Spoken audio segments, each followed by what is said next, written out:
Hello everyone, this is Shampi from the Philippines. The Philippines is known for its beautiful seas. But what about Manila, the capital of the Philippines? During the past few days I've been in Manila, the most striking observation was the disparity between poor and rich. The streets of Manila are filled with homeless people and beggars. In contrast, the most affluent areas showcase a stark difference where the rich enjoy comfortable lives that the low-income class can hardly imagine.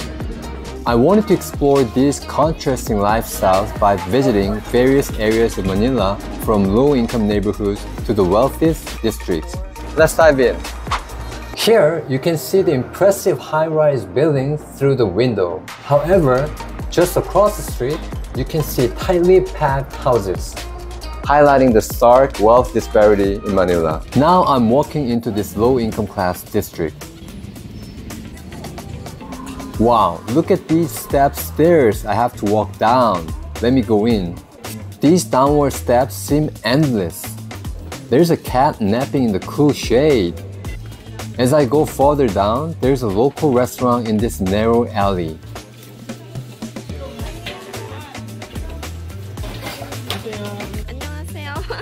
Hi. This old man's bright smile lights up the alley. This long alley seems like the main road of the neighborhood. Oh, there are some cute local kids here. They look at us curiously, probably because we are foreigners. Hi. You guys all friends?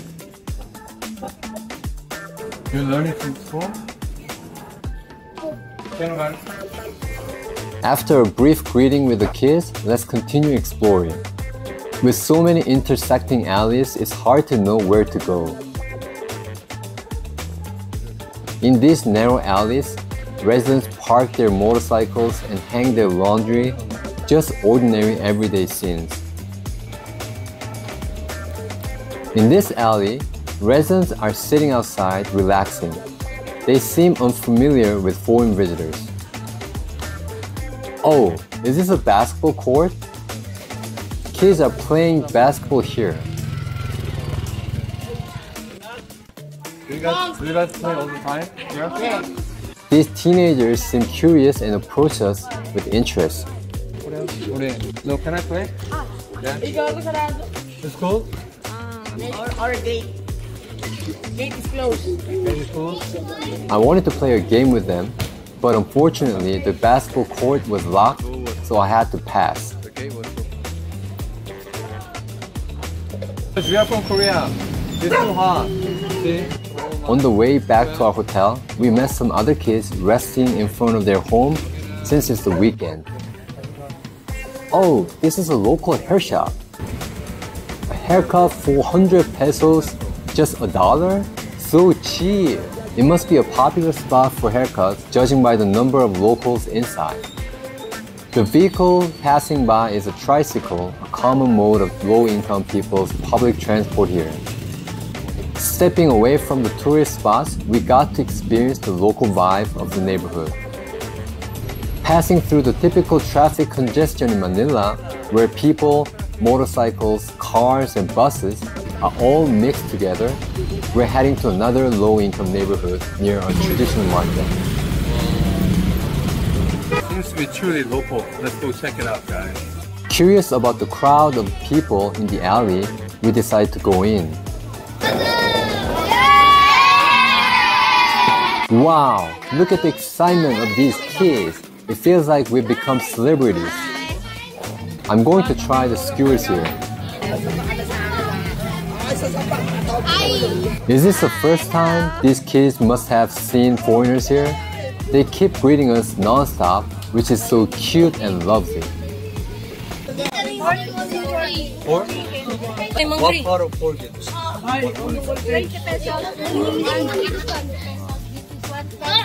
The skewers are 20 pesos for pork and 10 pesos for chicken. I asked which part of the pork it was, but since communication was difficult, I decided to just try it. Guys, this is truly local. Truly local experience. Give me food, I'm hungry. Can you hear a kid saying, "Give me food, I'm hungry," from behind? Buy me, I'm hungry. What part of, do you guys want some food? The kids seemed hungry, so we ordered more for them. Can I have some quarter You too. Channel. What name?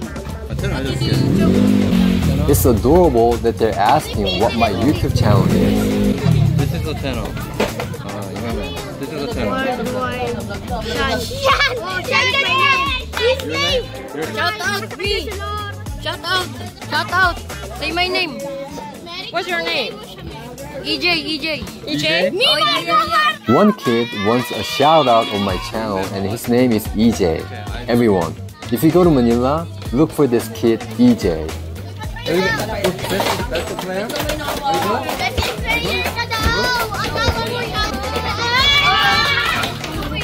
While the skewers were being cooked, I had fun playing with the kids and show them some magic tricks. Check this out.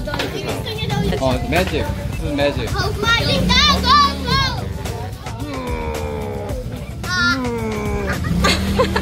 Can you do it?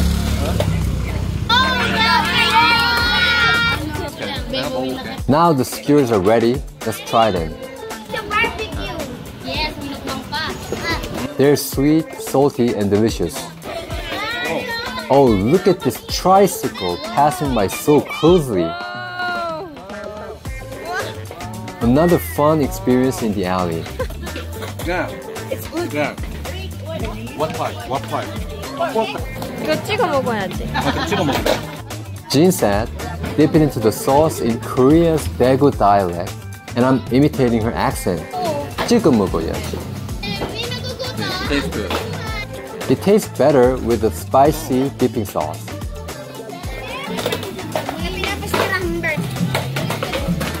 You can see the kids waiting for the skewers behind us, right? Huh? But after asking for them, they don't take the skewers when I give them? Only after a local adult reassured them that it was okay did the kids accept and eat the skewers. As I was paying, I kept hearing the kids say thank you from behind. Enjoy. Saying goodbye to the kids, they continued to thank us, making them seem so pure. It was an unexpectedly warm encounter in the alley. Guys, I love kids. Truly local experience. Connecting with kids is such a wonderful thing. This time, I bought vegetables and meat directly from a traditional market frequented by locals, and the prices are very affordable. More detailed scenes from this local market will be featured in my next video where we cook fusion Korean dishes for Manila locals. Since it's lunchtime, let's eat at the food court next to the market. I'll try sisig, a local Filipino dish. This stall combines pre-made ingredients, so the price is very affordable at around 100 pesos.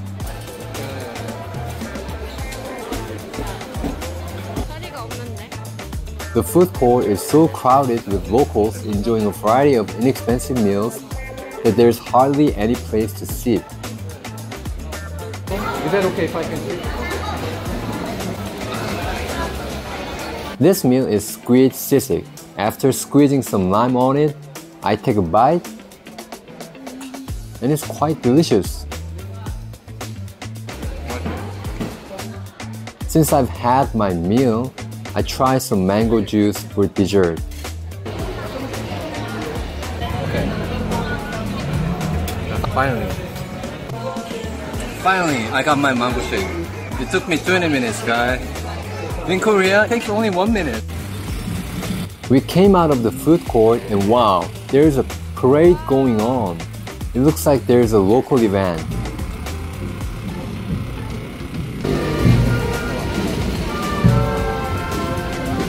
I greeted the young members of the marching band and they gave me a gentle smile.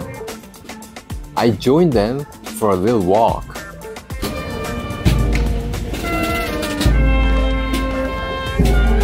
On the way back to my hotel, we saw a variety of local transportation, including tricycles, bicycles, motorcycles, and jeepneys in this low-income class area. Now, let's move away from the lives of the low-income residents and experience the more common lifestyle of the middle class. While the low-income residents of Manila mainly use jeepneys or buses without air conditioning, the subway trains are primarily used by commuting workers. The interiors are clean, and it's nice to move quickly without getting stuck in traffic. We've come to a popular restaurant among the working class in Manila. Guys, check this out! This amount and this quality of food for only 464 pesos. Wow. And look around, this is truly local. Wow. This restaurant is always packed with customers with no room to stand. I'm the only foreigner at this venue, which makes it very interesting and fun. So I'm gonna dig in and enjoy this great food.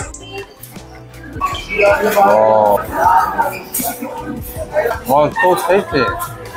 This great pork and chicken barbecue definitely hits the spot, guys. This restaurant seems to be popular because the food quality and composition are excellent for the price. They serve the food separately as well. I enjoyed a very satisfying meal, complete with excellent soup. We are now visiting a nearby mall frequented by the middle class. Wow, guys, there is a K-food, Korean food, in a regular shopping mall in Manila.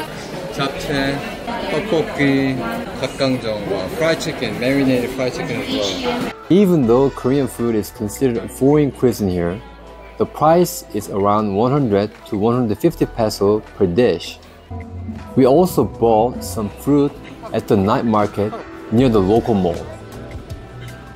Mangoes are 250 pesos per kilogram, about twice as expensive as those at the local market in the low-income area. Now, we're moving on to experience the lives of the upper class in Manila. Guys, this is Bonifacio High Street in Manila.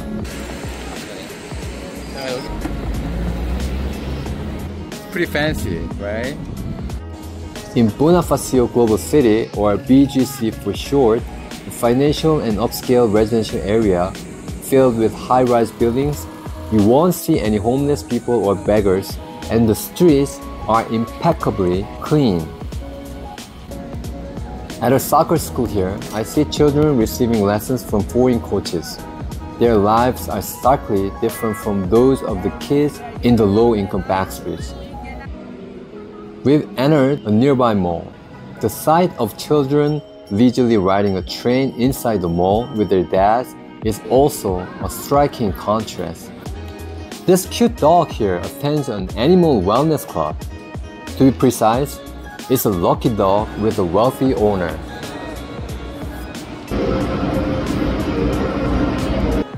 This mall has not only a hospital but also a pharmacy.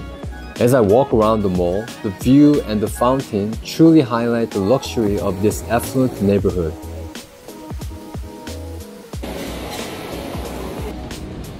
Catholic Chapel Hall in the middle of shopping mall. That's very unique. Now we've come down to the first floor of the mall for lunch.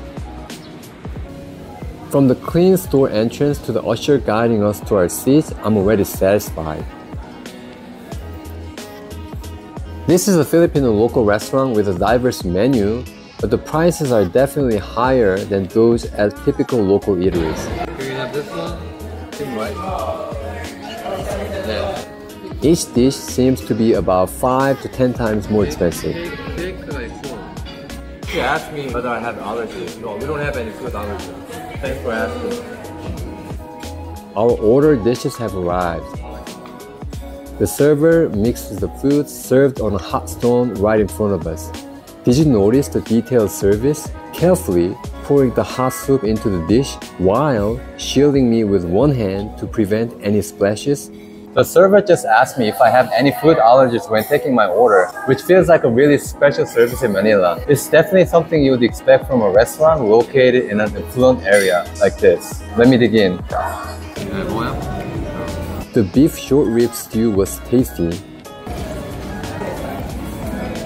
pleasantly sweet and sour with tenderly cooked beef.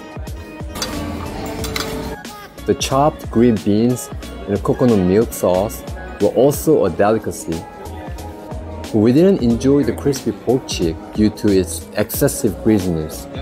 Naturally, in a restaurant of this caliber, card payments are handled seamlessly. After our meal, we'll walk through BGC High Street and head to another mall to escape the nearly 40 degrees Celsius heat. Guys, this is an upscale residential area in BGC. As you can see, there is a security guard and gate are all equipped for resident safety. Seems to be very safe.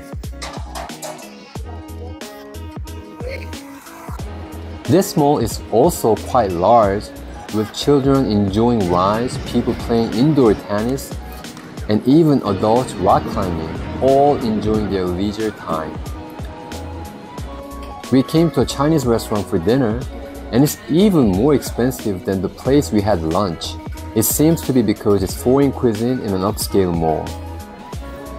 But look at the straws they provide at this high-end restaurant.